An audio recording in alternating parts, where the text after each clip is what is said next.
আসুন।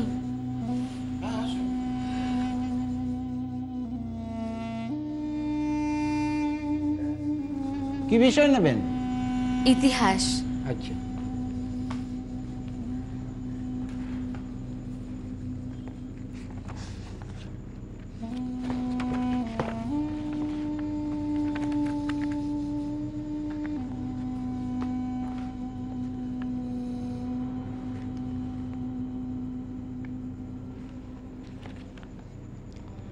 শুনুন, ফর্মটা ভালো করে পড়ে বিষয়ের জায়গায় ইতিহাস লিখবেন।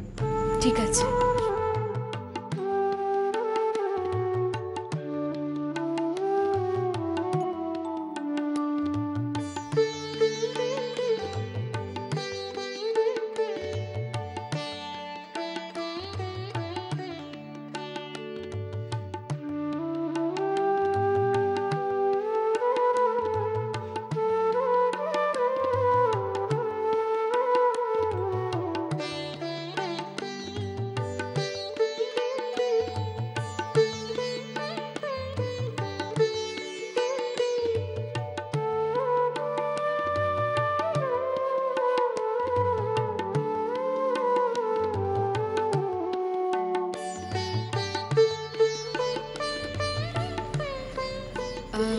স্যার, হয়ে গেছে।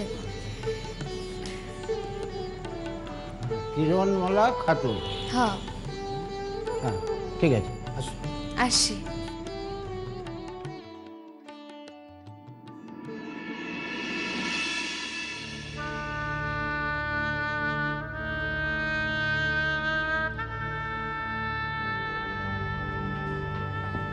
Good morning sir.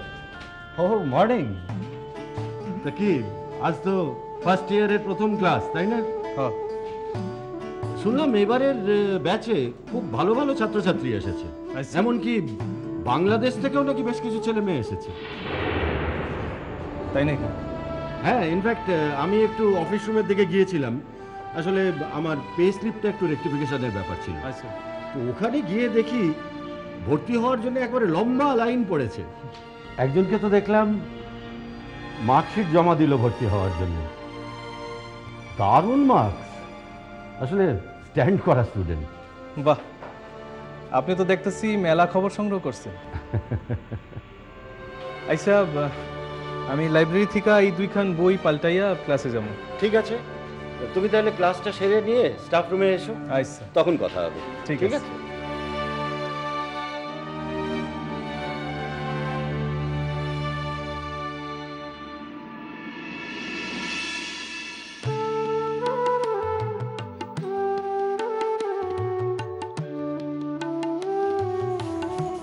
শোনেন, কইতাছি প্রথম বর্ষের ইতিহাস ক্লাস খান কই হইতেছে জানেন? আগে আমিও নতুন, মানে আমিও ফার্স্ট ইয়ারে। ইতিহাস মনে হয় 7 নম্বর ঘরে। 7 নম্বর ঘর? সকলে বলছিল ওই দোতলায়। ও, ধন্যবাদ। কথা শুনে মনে হচ্ছে ওপার বাংলার। হ্যাঁ, আপনি কলকাতায়? আগে না, আমি মুর্শিদাবাদের গাঁয়ের ছেলে, কলকাতায় হোস্টেলে থেকে পড়তে এসেছি। ও আচ্ছা, এবার তাইলে ক্লাসে যাই। হ্যাঁ চলুন, আমরা ক্লাসেই যাই।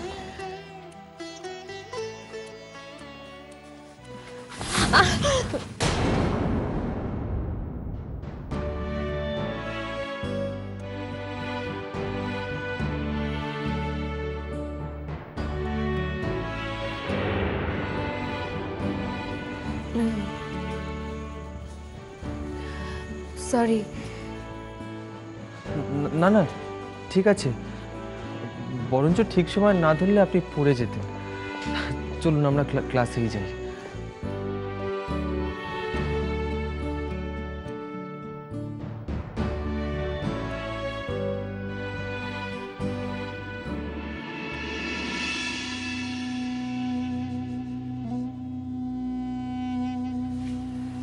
আরে আও গো খালায় পরে পথের মাঝে, আও গো।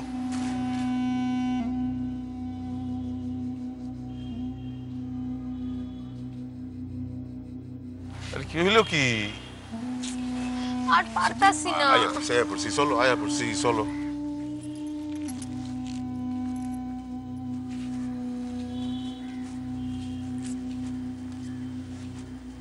আসো।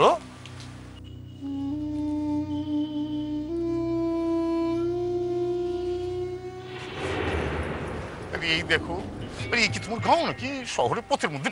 ওঠো ওঠো ওঠো ওঠো। আরে একটুখানি পাও খান চালাও। আরে আয়া পড়ছি তো, সন্ধ্যা তো নামে এলো প্রায়। চলো চলো গো। আর পারতাছি না। পাঁচ থেকে নাই মা, এতখানি পথ হাঁটানোর কি আছে কও দেখি। কখন বেড়াইছি, খিদে নাড়ি বুড়ি জ্বলতাছে যে। একখান রিক্সা ভাড়া করলে কি হতো কও দেখি। অপচয় করেন লিগে অত পহত আমার নাই তসলিমা। আর শহরে পা দিতে না দিতে এত বাবুয়ানি শুরু করলে তো মুশকিল। একখান রিক্সা ভাড়া করতে কত টাকা লাগে কও দেখি। পথ আর জীবনে রোজগার করতে হইলো না, তাই তার মর্ম বুঝলা না জীবনে। কলকাতায় আইসি বাণিজ্য করণের লিগা। হ্যাঁ, শুনছি কলকাতার বাতাসে নেই টেহা ওরে, দেখি ধরতে পারি কিনা। আর ধরতে যদি একবার পারি তসলিমা, তাইলে তোমার রিক্সা না একেবারে মোটর গাড়িতে চড়ামু। সবদিন ধরতে না পারতেছি, হ্যাঁ, ততদিন তো তোমার হাইটটাই চলতে হইব। হ্যাঁ, তাছাড়া কলুটোলা তো আর বেশি দূর না, মনে হয় তো আই করছি। চলো চলো, আউগা আউগা। শোনো না, এখন পান কিনা দিবা নাকি? তার লিগাও তোমার কাছে টাকা নাই। ও আল্লাহ রে, বায়নারা শেষ নাই। কলকাতায় বাংলাদেশি মানুষ দেখলে নাকি 3 গুণ দাম হাঁকে। কই এখানে আইসি, এখানকার বাজার ঘাটে একটু বুঝে নিমু, তা না। কলকাতায় পাও পড়তে না পড়তেই এইয়া দাও সেইয়া দাও। এইখানে একেবারে সুপ মাইরা খারাও, একেবারে নড়াচড়া চলবো না কয়ে দিলাম। আমি আইতাছি পান কিনা। অবশ্য পানের লিগা গলা খানা আমারও শুকাইছে, তাই পান কিনুম কিন্তু একখান। আধা খামু আমি আর আধা খাইবা তুমি, বুঝছো? খারাপ এখানে চুপ মাইরা। যা ইচ্ছা তাই করো, দুনিয়ার কৃপণ।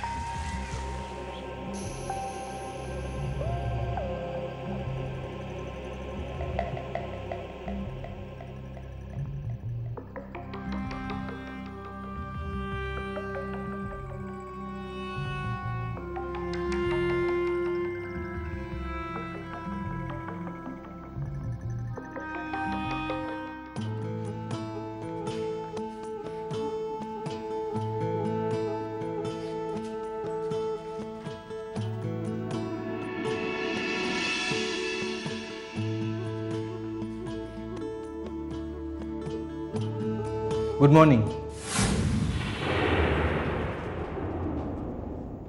সোনা বন্ধুরে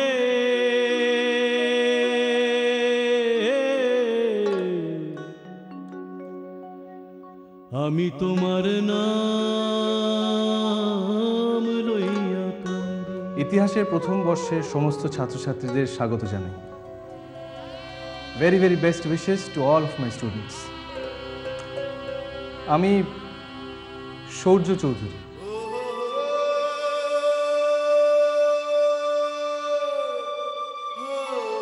সবাই আমার সংক্ষেপে এসসি বলে ডাকে।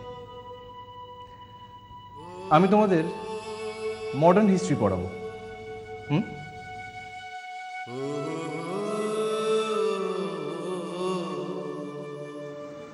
Role number 1 Sujata Das. Yes sir.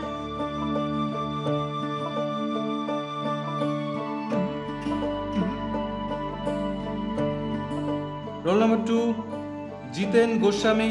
Yes sir.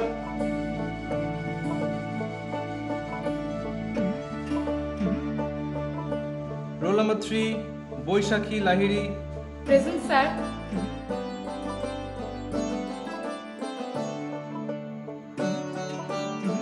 Roll number 4 Aftar Islam. Yes sir.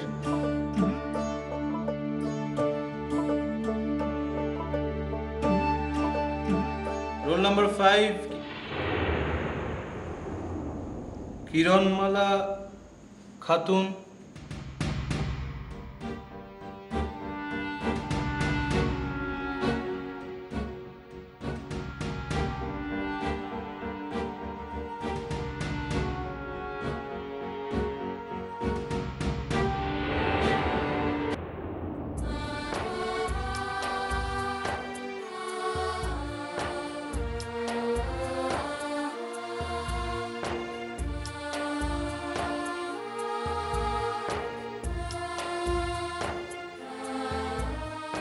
Present please. মন তরে পারলাম না বুঝাই তেরে, তুই সে আমার মন তরে পারলাম না বুঝাই তেরে, হায় রে তুই সে আমার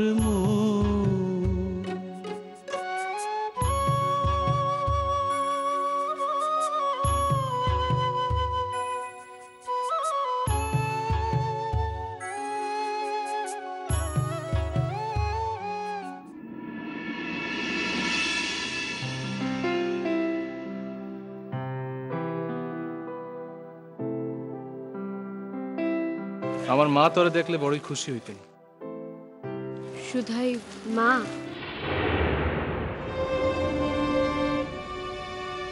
কিরণ, আমার কিরণ মালা,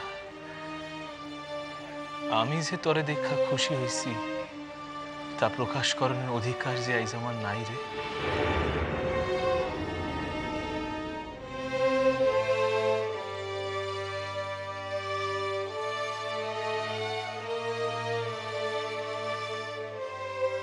আপনি কি এখন আমার উপর রাগ পয়সা রাখছেন?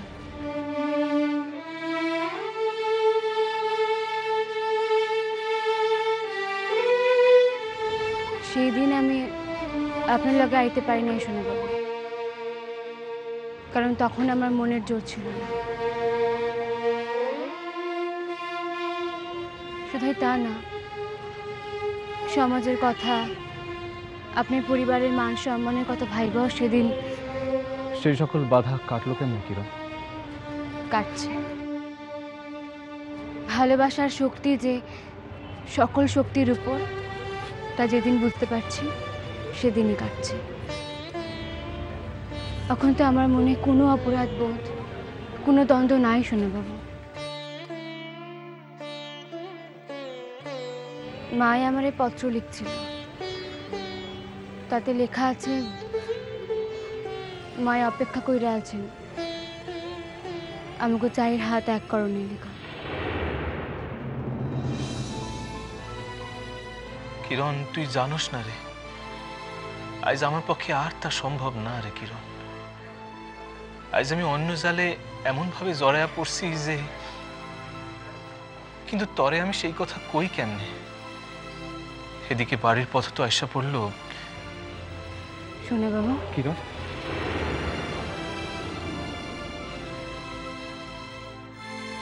তোর ডাকে আইছো যে আমার বুকের ভিতরে একই প্রকার ঢেউ ওঠে রে কিরণ, কিন্তু আর তো আমি তোর এই ডাকে আগের লাখান সাড়া দিতে পারো না।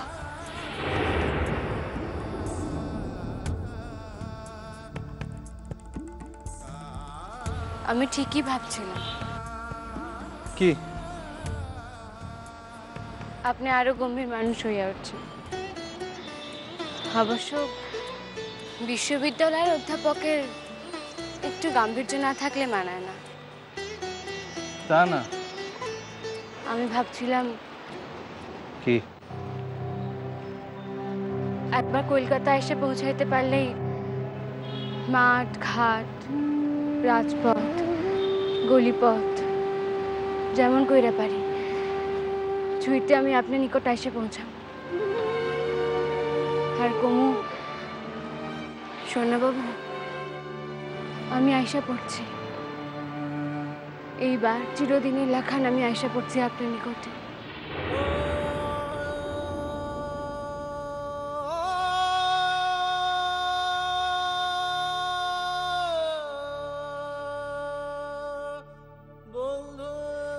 কিরণ, বড় দেরি কইরা ফেলাইছস কিরণ, বড় দেরি কইরা ফেলাইছস।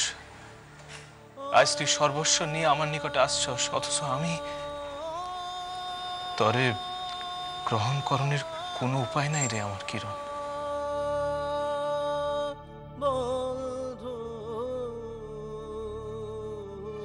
সোনা বাবু, হ্যাঁ, আপনি আমারে ক্ষমা করেন নাই? এখনো রাগ কইরা আছেন আমার উপর? তোর উপর আমি রাগ কইরা থাকতে পারি? ঈশ্বর কি আমার সেই ক্ষমতা দিছেন রে?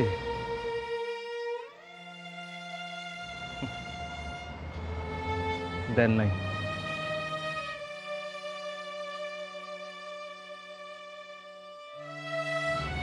কইতেছি শাদির লিগা কিন্তু একটু সময় লাগবে। শাদির লিগা সময়?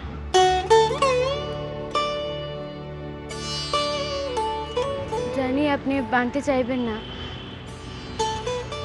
তাই আমার আপার শখ তিনি তার মায়েরে সাজাইয়া গুছাইয়া শাদি দিবেন।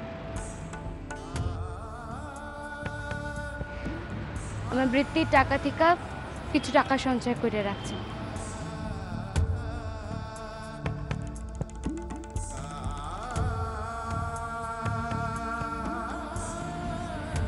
একটা মাস তো সময় লাগবে শোনা বাবু। রোকেয়া দিদিমণি আর বিনয় স্যারও এই শাদিতে আইবেন কইছেন। সব মিলাইয়া একটা মাস দেখতে দেখতে কাটতে যাইব।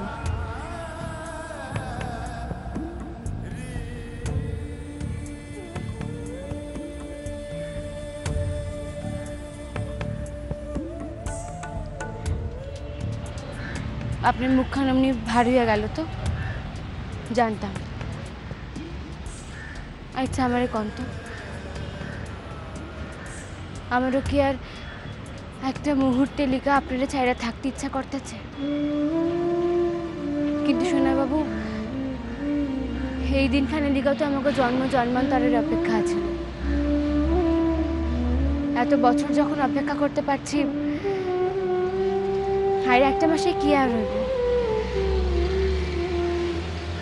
সকলের আশীর্বাদ লইয়া সকলের উপস্থিতিতে শাদী খান করাই ভালো না?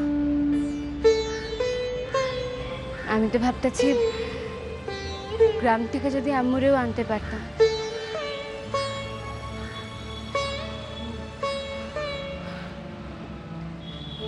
শুনলে বাবু, জানেন আমি একখান শক্ত কাম হাসিল করছি। আপনি করে বাসায় জমির কিছু অংশ আমি রক্ষা করতে পারছি। চৌধুরী বাড়ি আমার প্রাণ থাকতে অন্য কেউ দখল করে নেব, একে আমি হতে দিতে পারি শোনা বাবু? দলিল খান কর্তার হাতে দিন। জানেন আমার মনে বড় ইচ্ছা যে আমগো শাদির পর আমরা সকলে মিলা একবার রূপচাঁদপুরে যাব। সেখানে গিয়া আমগো দেশের বাড়িতে কতদিন কাটাই আসুন। আচ্ছা, ওই দুর্গাপূজার সময় কইরা গেলে ভালো হয় না? তাইলে আমাকে বাসার চিরাচরিত পূজা খানো হইতে পারবো। আমি আপনার এই কথা দিতেছি শুনে বাবু। চৌধুরী বাড়ির বউ হইয়া আমি ওই বাসার দুর্গা পূজা কিছুতেই বন্ধ করতে দিতে পারব না। আর আমার শাদী হইয়া গেল তো আর আমার পূজার কাম করতে কোনো অসুবিধা হইব না, তাই না? নদী ভরা ঢেউ বোঝে না তো কেউ, কেন মায়ার তরি বাও বাও